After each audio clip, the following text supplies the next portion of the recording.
Welcome to the weekend wrap up here on THV11 Plus. I'm Jurnee Taylor. We begin with the Trump transition and its ties to Arkansas. After Sarah Huckabee Sanders helped Donald Trump in the White House for years, now her father will have a go by going overseas. The president-elect announced that former Governor Mike Huckabee will be the next United States ambassador to Israel. In a statement, Donald Trump said that Huckabee will, quote, work tirelessly to bring about peace in the Middle East. Huckabee has been a supporter of Israel for years and has made regular trips to the country. His daughter, the governor, talked about the appointment earlier this week. I had the chance to go to Israel for the very first time with my dad when I was 11 years old, and it literally changed my life. There's no greater supporter and nobody that has a greater understanding of our two nations' unbreakable bond. And there is probably a little bit of bias, but there's no one who will do a better job in this role. Congratulations, Dad. We're all very proud of you. Well, at that same news conference, Governor Sanders addressed speculation that she could potentially fill a White House role again. She made clear she plans to run for re-election and hopes to be on the job here in Arkansas for 6 more years. Also at that news conference, the governor announced the plan she hopes gets more people to work for state government long term. After a year to overhaul state employee pay scales, she has a plan ready to put in place, and it includes raises for thousands. Rebecca Brown breaks down the announcement and what it would mean for Arkansans. Our state employees aren't just numbers on a spreadsheet. They're moms and dads, they're church members, and they're members of our communities. Tuesday at the state capitol, Governor Sarah Huckabee Sanders stood before a crowd full of legislators and members of the community to propose her new state employee pay plan. It includes raises for about 2/3 of our cabinet agency's workforce, including double-digit percentage increases in our most hard-to-fill positions. Positions such as Arkansas State Police, nursing, social services, and correctional officers, bringing them all up to a labor market rate, which Governor Sanders says is part of her Arkansas Forward initiative, focusing on recruiting and retention. Obviously, this pay raise would do wonders financially for us. However, another aspect of that is we are very low manned. I'm based out of Forest City, Arkansas, and Troop D area, and we are struggling right now with numbers. Governor Sanders says the total cost of this plan will be over $100 million, and she says it's being done with current money, not new. That we are first asking them to look at their existing budgets and to pay for the vast majority through the existing budget that they already have. If that is not possible, then we would look at other funding sources. According to the governor's administration, approximately 14,000 employees are not being paid at the market rate. And the goal of this new plan is for that to change. These heroes pour their time and energy into our state's most vulnerable young people, and it's time that we pay them back. Rebecca Brown reporting for us. The governor says she looks forward to working with the legislators to get this plan passed, and if it does, it will go into effect July 1st, 2025. Well, nationally, more than 1,200 people died in the U.S. during interactions with police last year. That's the deadliest in the last decade, according to a nonprofit that tracks data from law enforcement agencies nationwide. There were no other civilian deaths that put a city's police department under more intense scrutiny in that time than the 2020 murder of George Floyd in Minneapolis. With those new findings in mind, Ashura Karashi looks at what's changed there. Yes, look at that texture. Look at you go. Sage Carroll's pottery workshops are shaping more than just clay. My parents came of age during the civil rights movement. These gatherings are about shaping the conversation. We are having a conversation around policing in Minneapolis. In the aftermath of George Floyd's murder, the Minneapolis City Council shifted almost $8 million of police funding in 2021 to expand other services. $150,000 put aside for artist-led community healing, programs that look like this. How do you maintain hope? I don't know that I am still hopeful, but I don't know that it's going to get better, and I don't really think that it will in my lifetime. I naively thought that this was a place ready for change, and it just wasn't. Minneapolis Police Chief Brian O'Hara says repairing what's been broken requires a paradigm shift. Slowly, we began to make changes incrementally to address, kind of getting the culture of the agency in line with the values of the community. Assalamu alaikum. He's made a point of hitting the streets himself, showing up on scene, going on ride-alongs, and meeting community members where they are. The Minneapolis Police Department has spent at least $2.5 million on training and recruitment since George Floyd was murdered in 2020. But some community members here say that hasn't translated to trust. That's why the biggest thing for me is not to just change policy here, it's to change what cops actually do on the street. Months after O'Hara took the job in 2022, Minneapolis police entered into an agreement with the Justice Department to address a pattern and practice of abuse. That followed a ban on chokeholds and restraining techniques like the ones used on Floyd. At this training facility, O'Hara is literally changing out the posters, like this one that shows an officer being held hostage. Does it reinforce fear? Certainly. Sort of that us against them, that very, very militaristic approach to policing. So we can think about Minneapolis as representing both the promise of liberal police reform, but also its persistent failures. Still, Michelle Phelps, a professor who's written about the politics of policing, has seen positive strides. There have been a number of innovations about how do we think about reducing that contact between police and community members, and you're seeing other kinds of responders that can come into those situations that aren't armed with a gun and that aren't trained in how to deploy violence. Make sure you get those individuals right there that say they need resources. Muhammad Abdul-Ahad is one of these responders. Our work is more preventative, they're more responsive. 6 nights a week, he leads a team of volunteers, de-escalating conflicts before police are even called. What's the relationship like between you and police force? I think the trust has been, elevated, much better now due to the new chief that's here. He comes from this work, so he understands this work. Where is Minneapolis today, 4 years later? I mean, we're going to get through whether or not, the systems start to work for us. Community and cops still struggling to find the common ground necessary for true healing. For Eye on America, Usher Qureshi, Minneapolis. Back here in Central Arkansas, parents are voicing their frustrations with the Pulaski County Special School District board meeting. Parents and grandparents say schools in parts of the district are getting left behind when it comes to improvements. Carter Thweet was at this week's meeting and has more on those complaints in the school's response. I honestly don't feel hopeful because we are still having the same conversation. Kellenise Parker's grandchild attends College Station Elementary. She was one of several community members who spoke Tuesday, along with Brittany McCoy Walker, a College Station parent. When it comes to Mills, Robinson, Sylvan Hills, those plans were executed and completed for timelines. Nothing has been moved on the College Station project. McCoy Walker is referring to the district's Building for the Future initiative. Passed in 2021, it outlined plans to make improvements across the district using $80 million in bonds.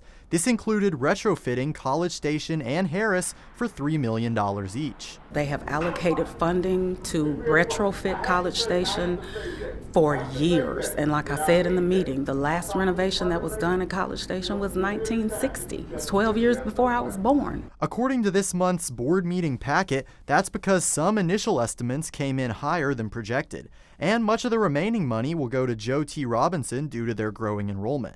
But the board says they want to do something about this, which is why on Tuesday they authorized taking on more debt to close the funding gaps. There's a minimum of $10 million set aside for Harris and College Station. We've already been told that 3 and 3 is not enough for Harris and College Station. Right, Mr. Johnson? He put his thumb up. He agrees that 3 and 3 is not enough to do Harris and College Station due to the inflation. McCoy Walker says Tuesday night's discussions are a start. But as far as progress goes, she'll believe it when she sees it. All we have is promises, but until we see action, I will believe it. Until then, it's just talk. District Superintendent Dr. Charles McNulty did release a statement this week addressing the ongoing discussions. It reads, quote, "We understand the frustration in our community and we strive to make sure that our students are getting the same quality education both in the instructional phase and in the facilities phase." Well, a small town, quiet town at that, now making a lot of noise after finding out a marijuana dispensary could be coming to their neighborhood. This all started after the Medical Marijuana Commission voted to approve a dispensary moving from Pine Bluff to Prairie County. Now, people living nearby want answers on why they didn't know about this change sooner. Their driveway will be exactly across from my driveway. For Terry Hatcher and Norman Metcalf, welcoming a new face to the neighborhood has never been an issue. However, this one took them by surprise. One evening I had a neighbor knock on my door and inform me that there's going to be a medical marijuana dispensary built right across the street from my home, and I was shocked. So I asked the question, how did this happen? Earlier this month, the Arkansas Medical Marijuana Commission voted to grant a dispensary in Pine Bluff moving to Prairie County. However, this move raised concerns from people like Metcalf and Hatcher, who say the problem is not the dispensary, it's the location. There's about 30 children that live there. It's going to be located right at a bus stop. So it's hypocrisy at its finest here, and it's really, like I said, it's a miscarriage of justice. According to Scott Harden, the spokesperson for the commission, the concerns from Terry and Norman also went up the ladder. We received quite a few letters of support going into this process, and people were supportive of the move. However, after the fact, we did have some of those same leaders come back and rescind that support because they said they felt like that they didn't have the full story. However, Harden says medical dispensaries have a lot of benefits. He says while this move will help reach more patients and create more accessibility, he understands people want more transparency. If an alcohol permit is going to go into a local restaurant or a local liquor store is going to move to an area, you see that yellow sign on the building. You see people being notified. That's not the case with marijuana. Those rules aren't in place there. So I can see where people get blindsided. So now Harden says it's back to the drawing board as they draft up new rules to accommodate everyone involved. There'll be a public hearing, we'll post it in the newspaper, and then ultimately the Arkansas Legislative Council would have to approve it, and with that, it would then be final. Harden says the next Medical Marijuana Commission meeting is set for November 21st. That's where the commission will decide whether or not to adopt the rules that were drafted.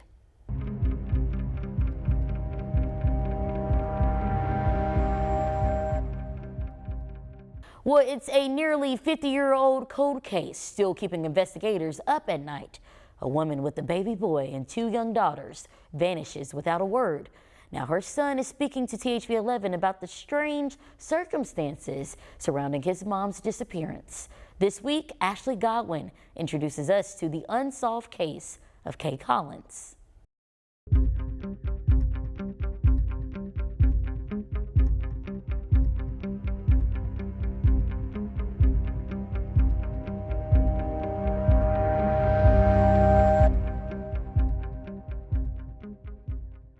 Favorite movie was Grease. I mean, she was a huge Elvis fan. This is Michael Collins. He's asked us not to show his face on camera for safety reasons. He describes his mother, Kay, by the stories passed down to him. Do you feel like maybe you've learned things about yourself that maybe came from your mom?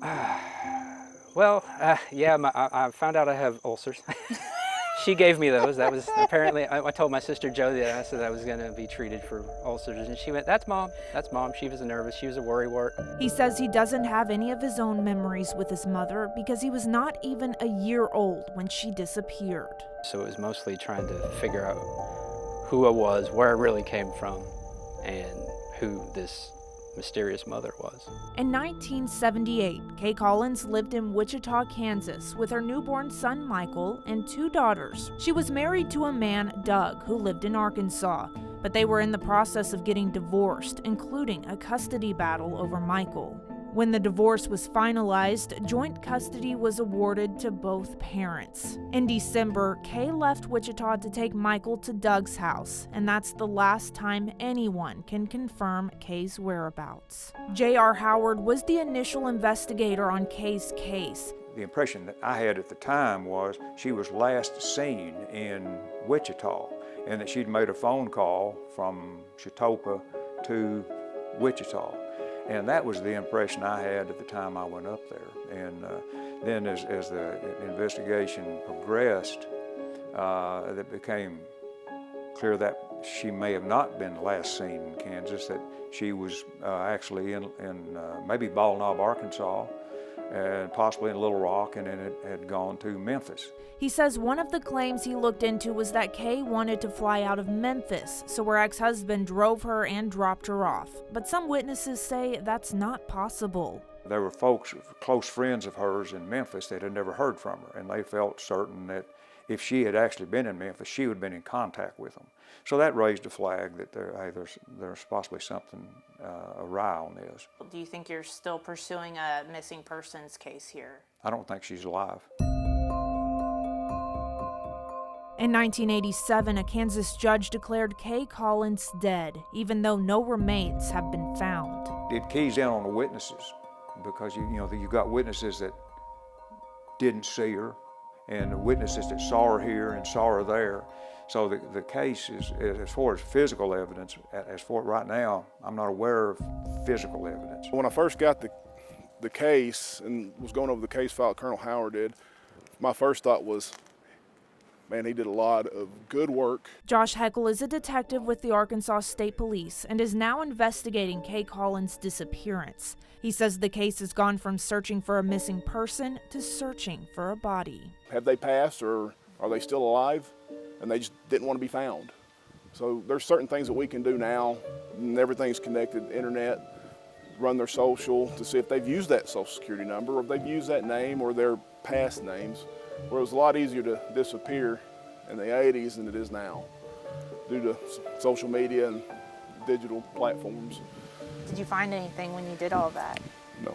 Now the investigation is taking a step forward, searching places where family members think Kay's body could be, including around the house formerly owned by her ex-husband Doug, currently owned by Michael. First thing we're going to try to get cadaver dogs out there because it's amazing what cadaver dogs can do, even a case this old.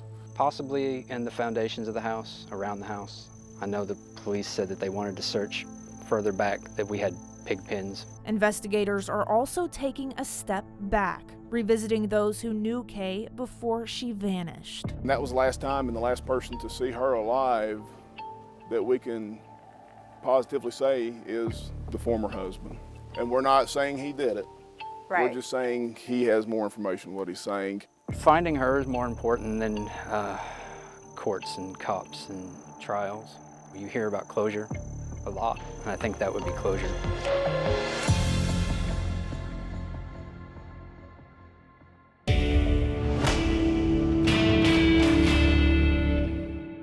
Many Arkansans rely on monthly Social Security payments to afford to live in their golden years. Employees pay into the Social Security federal system, so it's only fair that they be given a return on their investment, so to speak. Some recipients are asking whether online rumors are true that there's a bonus payment coming at the end of this month. Let's verify.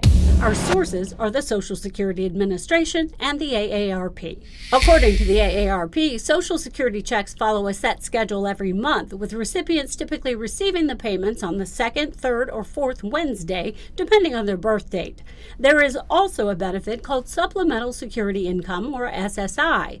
These recipients include people who are blind, disabled, or age 65 and older, but with very limited financial resources. Those payments are generally paid out on the first of the month, but this can be a problem if the first falls on a weekend or a federal holiday when banks are closed. That's happening this year. December 1st is a Sunday. In cases like this, the government Social Security website states SSI payments are sent out on the closest prior business day. So these payments will arrive on Friday, November 29th, in addition to the regular Social Security benefits that came at the beginning of the month. We can verify that no, there is not a bonus payment. The second check in November for SSI recipients is actually just an advance for December. If you'd like to see the schedule of 2024 benefits, we have a link to the Social Security Administration's calendar in this article on our website, THV11.com. After 17 years in foster care, one boy has a new home. Still ahead, his incredible journey to join his new family. Give me another really good Elvis impression. Have mercy. That's more of an Uncle Jesse from Full House. Shout out John Stamos. Booths are back on Cantrell. Eat It Up this week is at the Purple Cow in Little Rock, right on Cantrell Road. Nearly 20 months after this place was completely destroyed by the March 31st tornado, y'all, they are back and they are better than ever with an all-new brunch menu. So what do you say? Let's eat it up.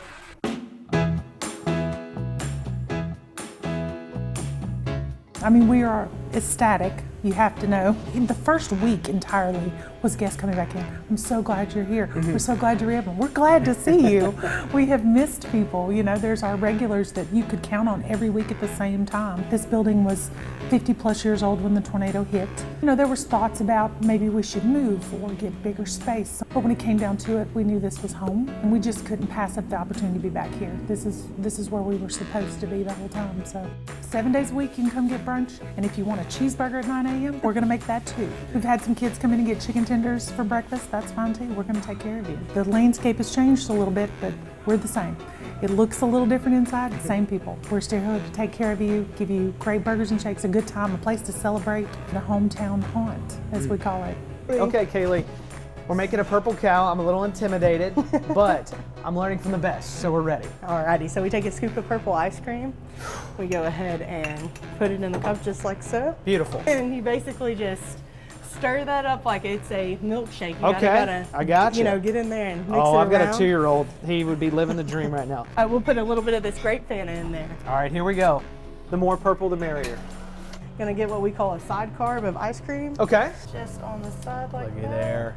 And let me say this, you can never have enough purple at the Purple Cow. I cannot begin to describe the happiness of having this back. Literally less than a mile from my house. Hard to beat that burger. Purple Cow knows best. If y'all have not tried this barbecue vinaigrette yet, you have got to try it. It is so good. My absolute favorite right now. Yeah, I'm stealing a fry. It's a little hot. Don't care. Listen, if you're not a breakfast person, I'm not a huge breakfast person. You come here on a Sunday morning, that'll start your day right. I could not make an omelet to save my life, but I sure can eat one.